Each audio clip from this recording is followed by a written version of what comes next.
In this lesson, we'll be practicing algebraic relationships in multiple representations. This practice meets the requirements of TEKS 6.6c. Which table shows only values that represent the following relationship between Q and R? R equals Q plus 10.1. R equals Q plus 10.1. This should mean that every time I have a value of Q, I should be able to add 10.1 to get to R. So if I look at table A, Q is 5. If I add 10.1 to 5, I should get 15.1. But I don't. I get 50.5. So table A can't be right. Table B, when I take 5 and add 10.1, I do get 15.1. That's excellent. When I take 7 and add 10.1, I should get 17.1, and I do. And 9 plus 10.1, I should get 19.1, and I still do. And just to be sure, when I get 11 and I add 10.1, I should get 21.1, and I do. So B should be our answer. But let's check C and D just to be sure. We know when I have 5 and add 10.1, I should get 15.1.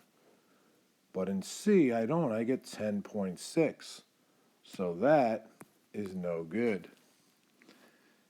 In D, when I take 5 and I add 10.1, I get 15.1. That works.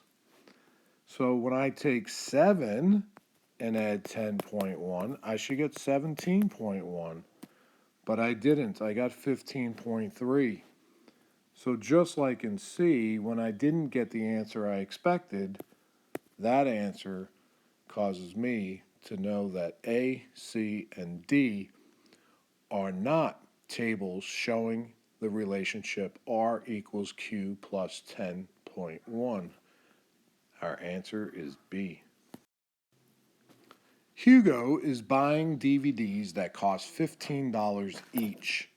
Write an equation to find C, the total amount he will spend on any number of DVDs, D. Then use the equation to find the amount he will spend if he buys 6 DVDs. All right, so first, we know that the DVDs cost $15 each. We also know that the word each, just like the word per, normally means to multiply. So $15 each.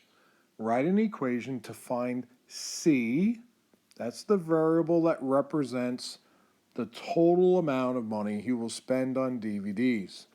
So C would be the cost, the total amount he will spend. The cost is equal to the number of DVDs will be represented by D, the number of DVDs. And what's he paying for each DVD? 15. The cost should be equal to 15 times the number of DVDs. The cost should be equal to $15 for each DVD. So then use our equation to find the amount he will spend if he buys 6 DVDs. So the cost is equal to 15 times the number of DVDs, which is 6.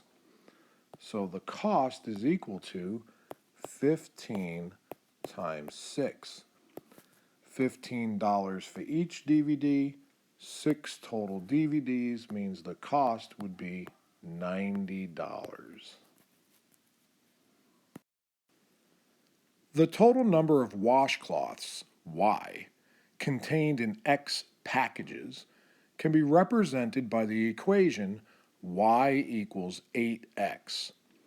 Which of the following graphs best represents this situation? So we know that Y equals 8X is a multiplicative relationship.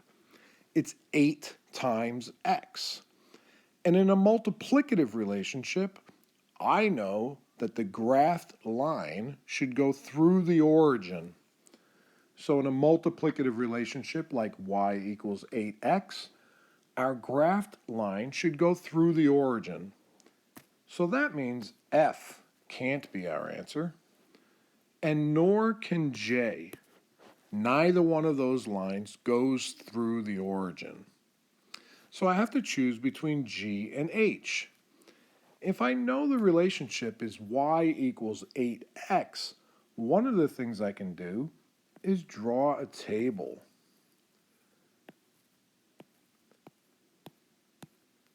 Make X and Y. Y equals 8 times X. So X can be 0, 1, 2, 3, 4, and Y will equal 8 times that. So 8 times 0 is 0, 8 times 1 is 8, 8 times 2 is 16, 8 times 3 is 24, 8 times 4 is 32. I should be looking for a graph that matches this table. So let's try H first. 0, 0. Well, that's the origin. So 0, 0, the origin.